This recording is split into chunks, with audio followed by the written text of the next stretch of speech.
Je dois vous faire un aveu. J'ai toujours été quelqu'un de curieux et je me suis toujours intéressé au vécu des personnes qui m'entouraient. Cela me permettait de mieux les connaître et de les découvrir, ce qui, j'en suis sûr, est un réflexe généreux. S'intéresser aux autres facilite les relations avec ceux-ci. En créant, en 2018, le podcast natif Les Interviews d'Eric Cooper, j'avais le projet de partager avec tous et toutes le voyage que je faisais en découvrant la vie et les réalisations des personnes qui, à mon micro, racontaient une histoire, leur parcours de vie ou leur création. C'est sur le ton d'une simple conversation que se déroulent les interviews d'Eric Cooper. Le décor est simple, la terrasse d'un café, un musée, un parc, une gare, l'ambiance parfaite pour permettre à la conversation de se dérouler aisément. Le seul témoin de ces mots échangés, c'est le micro qui restituera fidèlement les échanges et les bruits extérieurs. L'auditeur ou l'auditrice n'assiste pas à cette conversation, mais si il ou elle ferme les yeux, il ou elle sera à mes côtés et grâce à son imagination, suivra l'interview pour découvrir de façon virtuelle l'acteur ou l'actrice du podcast qui pourra être une personne connue ou inconnue. J'espère que vous aurez un plaisir certain à écouter ce podcast et que vous vivrez un moment unique et hors du temps grâce à celui-ci. L'actrice du podcast aujourd'hui, c'est Maya Nashoba. J'ai eu l'occasion de l'interviewer, tout comme la première interview que j'ai faite d'elle à Louvain-la-Neuve, dans le petit café Exquis. Et je l'interviewais à l'occasion de la sortie de son premier album, un album qui s'appelle « Je suis ». Et la première question que je lui ai posée, c'est de savoir quel est le moment précis où vous avez su que la musique serait votre vocation. Alors je me rappelle quand même très bien d'un concert que j'ai été voir quand j'avais 15 ans, enfin je dis concert mais c'était plutôt un spectacle. C'était au Palais des Congrès de Paris et c'était le spectacle de la comédie musicale de Robin des Bois avec M. Pokora entre autres, dont j'étais très fan quand j'étais ado. Et ce spectacle, voilà, j'étais vraiment une énorme fan de ce spectacle, de la troupe, de l'histoire, de ce qui se dégageait sur scène, dans le scénario et tout. Donc j'ai vraiment suivi toute cette aventure de près. Et quand j'ai été voir ce spectacle à Paris avec mon papa, en fait ça m'a fait vibrer, j'ai ressenti vraiment quelque chose dans le ventre d'incroyable et j'ai eu vraiment des étoiles dans les yeux et je me suis dit waouh, j'ai envie de vivre ça et j'ai envie de partager ce sentiment-là aux autres aussi. Et vous chantiez déjà, même dans votre salle de bain, vous aviez déjà vous avez fait des cours, comment ça s'est passé? Oui, donc quand j'avais 15 ans, je venais de commencer la guitare il me semble et ça faisait 5 ans que je prenais des cours de chant, donc j'étais déjà fort, je réfléchissais déjà à ma vie future, à ma vie d'adulte et je me disais qu'est-ce que j'ai envie de faire quand je serai grande, quand je serai adulte et voilà, et j'hésitais entre plusieurs choses mais là quand j'ai vu ce spectacle je me suis dit ok, il faut que c'est la musique quoi, ça vibrait très très fort. Ouais.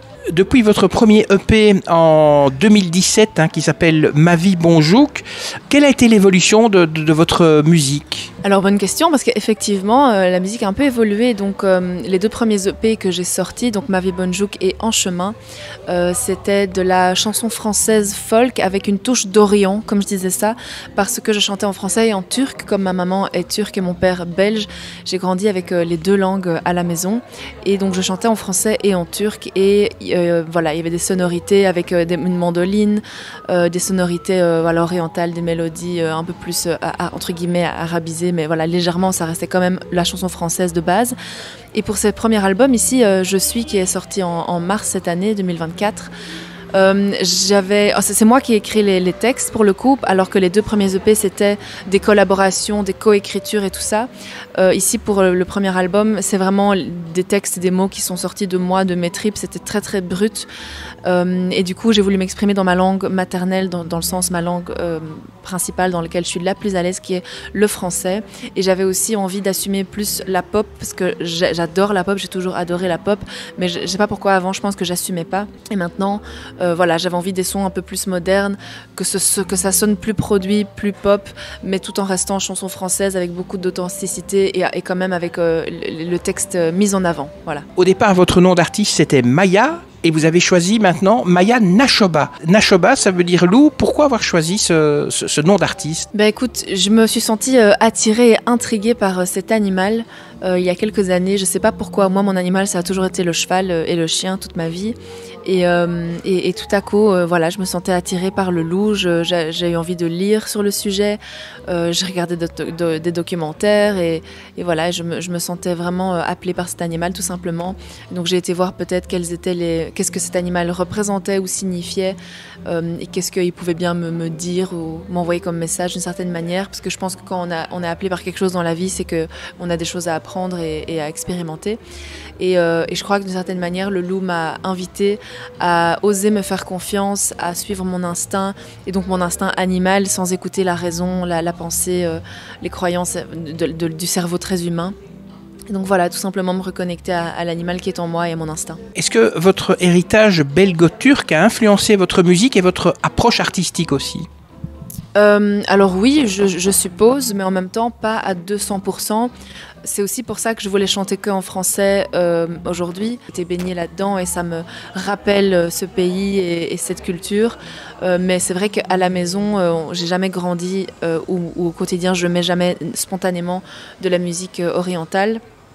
Et donc c'est pour ça que je voulais revenir sur un truc plus européen où je suis quand même plus influencée par les artistes français et belges. Voilà, ouais. Votre premier album, vous venez de le sortir, ça s'appelle « Je suis ». Est-ce qu'il est très différent quand on va l'écouter de ce que vous avez fait avant ? Pour ceux qui me connaissent et qui ont vraiment écouté et suivi mon parcours, oui, ils trouvent qu'il y a une grande différence parce que c'est plus produit, ma voix a changé, ma manière de chanter, ma manière de poser les mots. Alors c'est vrai que j'ai quand même eu un beau coaching vocal aussi, d'un point de vue personnel par rapport à ma voix, mais aussi avec Nico Davel qui a enregistré l'album, mais aussi mixé, produit, arrangé, tout ça. Il m'a vraiment conseillé, aiguillé par rapport à ma voix. Il m'a pas dit ce que je devais faire, mais voilà, c'est un professionnel. Il connaît mon style et il connaît surtout mes compétences, mes capacités, et donc il me poussait à aller plus loin et à donner le meilleur de moi-même. Et je pense que ça se sent vraiment dans l'interprétation qu'il y a sur l'album. Et les inspirations pour vos chansons, vous les avez puisées où ça ? Alors, dans l'expérience vécue, l'expérience personnelle d'une période un peu sombre, voilà, je pense que c'était une dépression que j'ai vécue, un burn-out, c'était en 2019. Et voilà, j'ai toujours été une jeune fille pleine de vie, pleine d'enthousiasme, qui aimait la vie, qui aimait la musique. Et puis, je me suis retrouvée en dépression et j'étais très étonnée parce que tout ce que je pensais être s'est avéré être faux, dans le sens où voilà, j'étais triste, malheureuse tous les jours. Et c'était vraiment un énorme désespoir, une très lourde tristesse que je portais sur le cœur au quotidien. Et du coup, ça a été une période d'introspection très très profonde et de découverte aussi de moi, et beaucoup méditer et un peu juste m'écouter, quoi. Quand on est une jeune artiste comme vous, comment fait-on pour bien s'entourer ? Est-ce que c'est facile d'attirer des gens vers un projet comme le vôtre, par exemple ? Alors je pense que c'est vraiment un processus.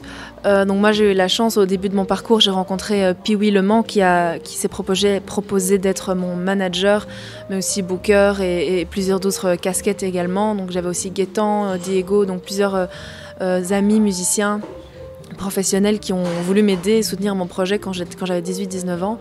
Donc ça c'était vraiment très chouette. Et puis ensuite personnellement et artistiquement, les choses ont évolué et j'ai eu le besoin d'être toute seule sur scène. Donc les chansons qu'on avait créées ensemble, je les chantais mais en solo sur scène. Et puis je sentais le besoin de travailler avec d'autres personnes. J'ai rencontré du coup Johan Barra qui est aussi mon partenaire dans la vie, et on a commencé à travailler ensemble. Donc voilà, il a composé cet album ici. Et également réaliser les clips et toute l'image du projet, que ce soit le graphisme, les photos ou les vidéos, les clips et tout ça. Et voilà. Et puis dans l'équipe, il y a ma maman, comme on en parlait aussi tout à l'heure hors antenne, qui s'occupe du management, du booking, et qui m'aide énormément pour tout ce qui est administration. Donc ouais, c'est très chouette de travailler en famille, on se sent bien comme ça. Et pour les concerts et les festivals, par exemple, c'est vrai, quand on voit les affiches, on met en grand les artistes plus connus. Vous êtes un peu moins connus. Est-ce que vous avez facile à vous imposer dans des festivals ou pour des concerts ? Comment est-ce que ceux qui organisent ces concerts ou ces festivals vous accueillent ? Alors l'industrie de la musique, c'est vrai que c'est pas évident. Ce qui est chouette, c'est qu'il y a beaucoup de concours qui existent pour des jeunes projets. Donc, il y a quelques années, j'ai participé à plusieurs concours, 4-5 je pense. Et d'ailleurs, si je me rappelle bien, il me semble que je les avais tous remportés, donc c'était assez rigolo. C'était quand même une belle preuve de reconnaissance pour moi et c'est vrai que ça m'a donné un peu plus confiance. Et donc ces concours-là donnent accès éventuellement à certaines dates de concerts, parfois dans des festivals, parfois non. Et puis maintenant, je suis quand même plus professionnelle, j'ai une super équipe autour de moi, des super musiciens. Et c'est pas assez d'avoir un beau produit, d'avoir de la musique qualitative pour être en festival, parce que c'est normal, parce que les organisateurs de festivals doivent aussi remplir leur frigo et y trouver leur compte. Et donc, s'ils programmaient que des artistes émergents qui ne ramènent pas beaucoup de public, du coup, c'est compliqué. Mais du coup, je m'occupe d'abord à rencontrer mon audience via le digital et comme ça quand je fais des concerts, ces gens-là ils viennent parce que avant j'avoue que je voulais juste faire des concerts et je m'en fichais de combien de streams j'avais, combien d'abonnés ou combien de j'aime j'avais. Donc vraiment au début de mon parcours, je voulais juste faire plein de concerts et je m'en fichais un peu des réseaux sociaux. Et là maintenant, donc du coup ça m'a apporté de l'expérience scénique et j'ai adoré les 300 concerts que j'ai fait au début de mon parcours, c'était incroyable, ça m'a vraiment forgé et formé. Et là maintenant aujourd'hui, j'ai un regard différent et j'essaye de plus contacter et connecter avec une audience en ligne et apprendre à communiquer avec ces gens. Et c'est vraiment magique quand il y a des gens en France, au Québec, en Suisse ou en Belgique aussi évidemment qui écoutent ma musique et qui aiment ce que je fais et qui me soutiennent. Il y a des Français qui achètent mon album physique alors que moi je pensais qu'en 2024 on n'achetait plus d'albums physiques. Donc c'est vraiment un très chouette soutien. Il y en a plein qui me demandent c'est quand que tu viens en France, c'est quand que tu viens en Bourgogne. Quelqu'un hier c'est quand que tu viens au Canada, le premier Canadien qui me demande ça. Donc ça fait vraiment plaisir et donc je développe un peu mon projet comme ça, un peu en parallèle. Après évidemment, il y a des concerts de prévus plus à l'automne, pas beaucoup de festivals pour cette année, pour les raisons dont j'ai parlé. D'ailleurs, c'est vraiment très compliqué pour tout le monde dans l'industrie. Même l'Incroc, le festival a dû supprimer 2 jours, je pense, sur les 3 à cause de problèmes de prévente. Donc c'est pas une question de mauvaise organisation, de mauvaise pub ou de mauvais artistes. C'est vraiment juste que depuis le Covid, entre autres, les gens ont pris l'habitude de moins sortir. Avec l'inflation, la vie coûte très cher, donc ils vont moins sortir ou ils sélectionnent plus des artistes très connus dans lesquels ils vont investir plus de sous pour être, entre guillemets, sûr d'adorer le concert parce que c'est un artiste qu'ils adorent, plutôt que de prendre le risque quand même d'aller voir des artistes peut-être moins connus. Donc c'est juste un phénomène, je pense, très global et universel. Dans les autres pays, je sais pas, mais en tout cas en Belgique et en France, c'est le cas. Donc voilà pour ma part, oui, par rapport au festival. Du côté compétition, concours, The Voice, ça ne vous a jamais tenté ? Quand j'étais ado, oui, je pense que j'avais fait j'ai fait l'audition pour The Voice quand j'avais 18 ans et j'ai pas été prise, j'ai juste été recalée entre guillemets comment on dit, à l'épreuve juste avant les blinds, donc j'ai juste pas fait la télé. Et puis maintenant, je me sens pas appelée. C'est vrai que parfois ma tête, mon cerveau me dit mais ce serait bien, ça ouvre des portes, c'est des rencontres, c'est de la visibilité, tout ça, mais je le sens pas dans le cœur, donc je me dis que si je me sens pas appelée, c'est que j'ai pas envie de faire des choses que je sens pas. Est-ce que vous avez un rituel d'écriture quand vous écrivez vos chansons? Est-ce qu'il y a des choses que vous faites avant, boire un thé, aller balader, ou pas du tout, ça arrive comme ça, n'importe quand, n'importe où?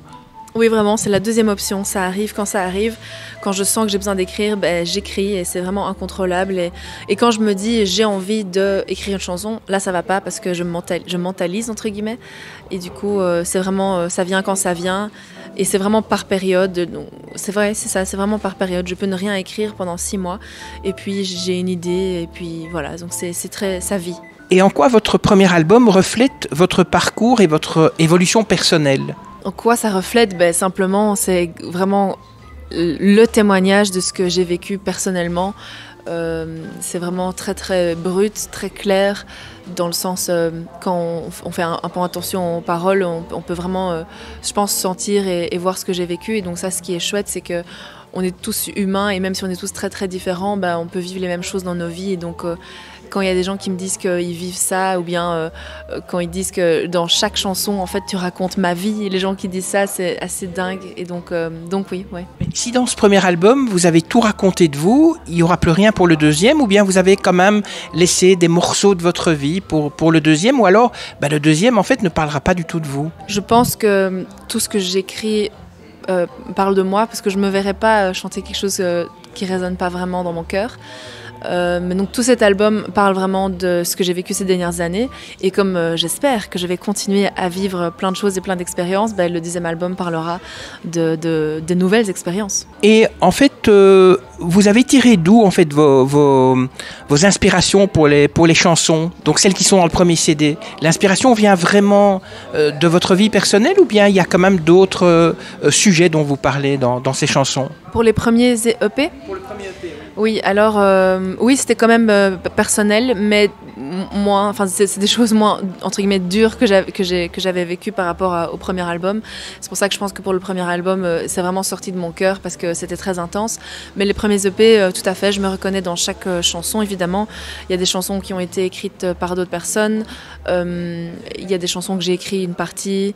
Il y a des chansons, enfin voilà, c'est un peu fluctuant quoi. Et quels sont les défis auxquels sont confrontées les jeunes chanteuses belges en 2024? Les défis voilà, de développement de carrière, oui. Par exemple, vous êtes une chanteuse, une femme, est-ce que ça veut dire que vous êtes un peu mis sur le côté ou pas? Est-ce que c'est difficile de s'imposer entre autres dans les médias? Enfin voilà, quels sont un peu les défis? Moi, je sens pas vraiment le challenge d'être d'une femme, mais je sais que quand on regarde un peu, c'est vrai que dans les têtes d'affiche, il y a énormément d'hommes et tout ça, mais moi, je me suis jamais sentie, je trouve pas le mot, mais d'avoir eu moins de chances ou d'opportunités dû à ça.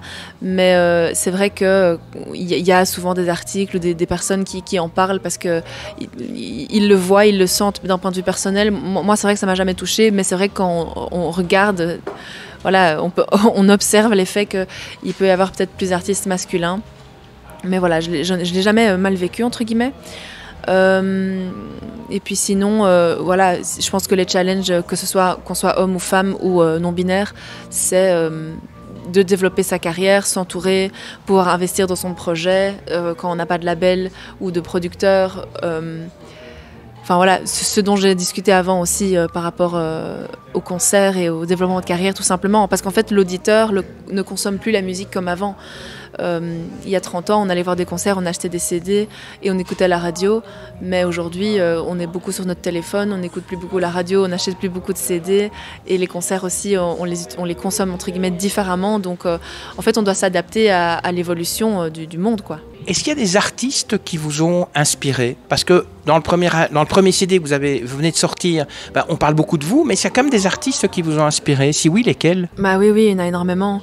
Là, plus récemment, dans la chanson française, il y a Vianney, Mentissa, Barbara Pravi, Janie aussi, que j'aime beaucoup. Et puis on parlait hors antenne des artistes peut-être un peu plus... qui sont là depuis plus longtemps. Francis Cabrel, que j'aime beaucoup.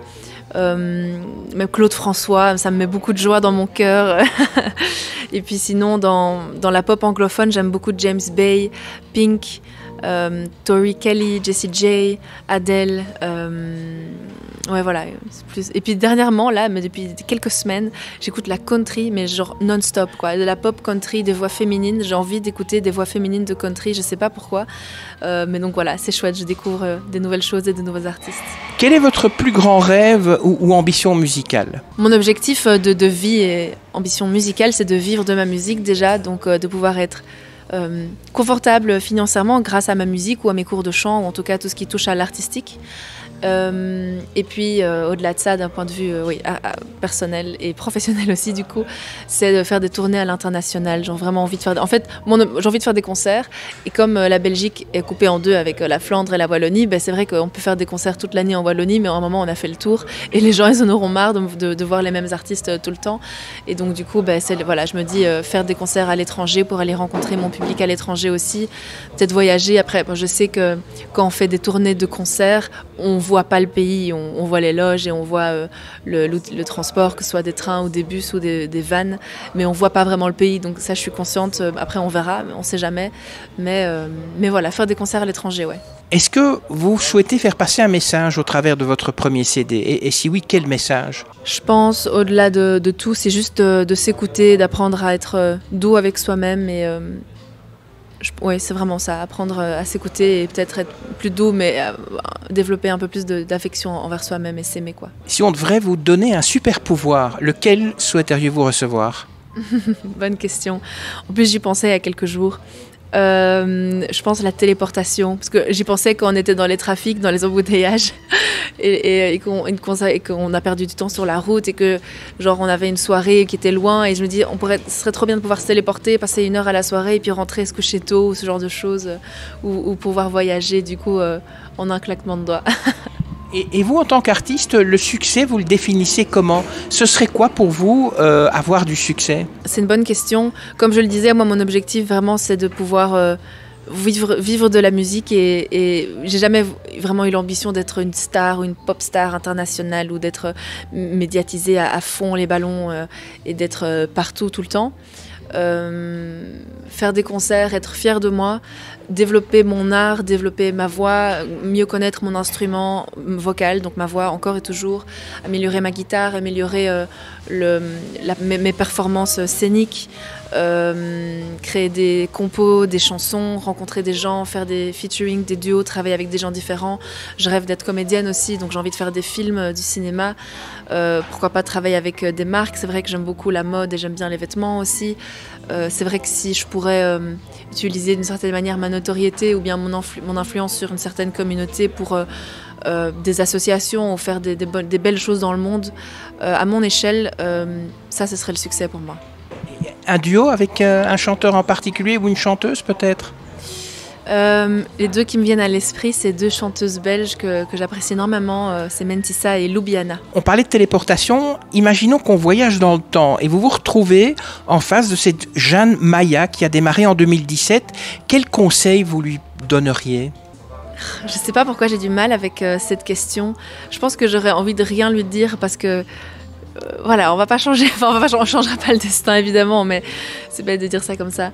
Mais je sais pas, je lui laisserai vivre sa vie parce que tout va bien, pas tout est tracé parce qu'elle a travaillé.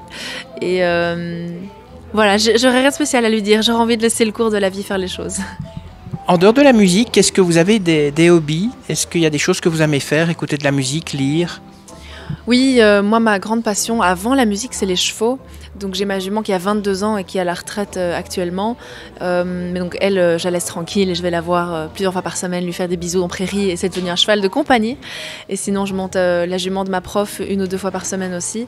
Sinon j'aime beaucoup le yoga, ça fait vraiment partie de ma pratique quotidienne pour être bien dans mon corps et bien dans ma tête. J'aime marcher. Voilà.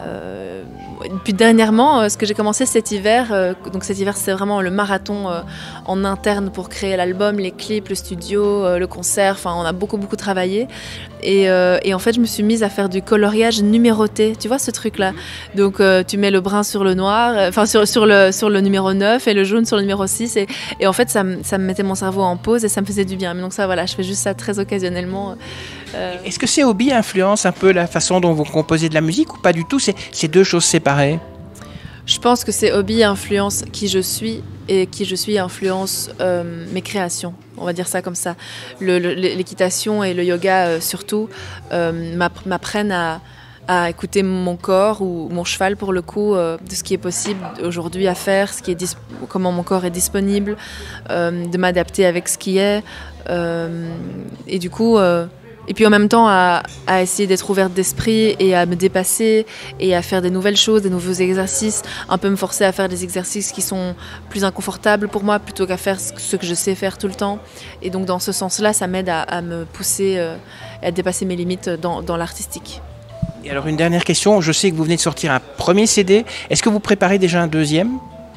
Alors, un 2e album, j'ai des idées. Il y a quelques mois, j'ai noté quelques idées de textes, mais on n'est pas du tout encore sur la musique ou la conception. Là, je vais vraiment me concentrer sur la promotion de cet album-là. Enfin, j'aime pas le terme promotion, mais plutôt vraiment rencontrer mon public, quoi. J'ai vraiment tellement besoin de connecter avec les gens qui pourraient connecter avec ma musique pour ensuite faire des concerts. Donc je me concentre vraiment là-dessus, quoi. Ça y est, c'est fini. Merci à vous, Maya Nashoba, d'avoir bien voulu répondre à mes questions. Je rappelle, vous venez de sortir votre premier album qui s'appelle Je suis. Pour ceux qui veulent en savoir un petit peu plus, eh bien n'hésitez pas à aller sur le site www.mayanashoba.com, tout en un mot, et ça s'écrit MAYANASHOBA. Alors maintenant, c'est à vous, c'est ce qu'on appelle le call for action, c'est à vous d'agir. Si vous avez aimé ce podcast, laissez bien sûr un petit témoignage, un petit commentaire. N'hésitez pas bien sûr à le partager et à vous abonner. Comme ça, vous serez tenu au courant avant tout le monde de la diffusion du prochain podcast. Sur ce, je vous quitte. Et comme je vous dis toujours, que la force soit avec vous et avec tous les autres. Et merci de nous être fidèles.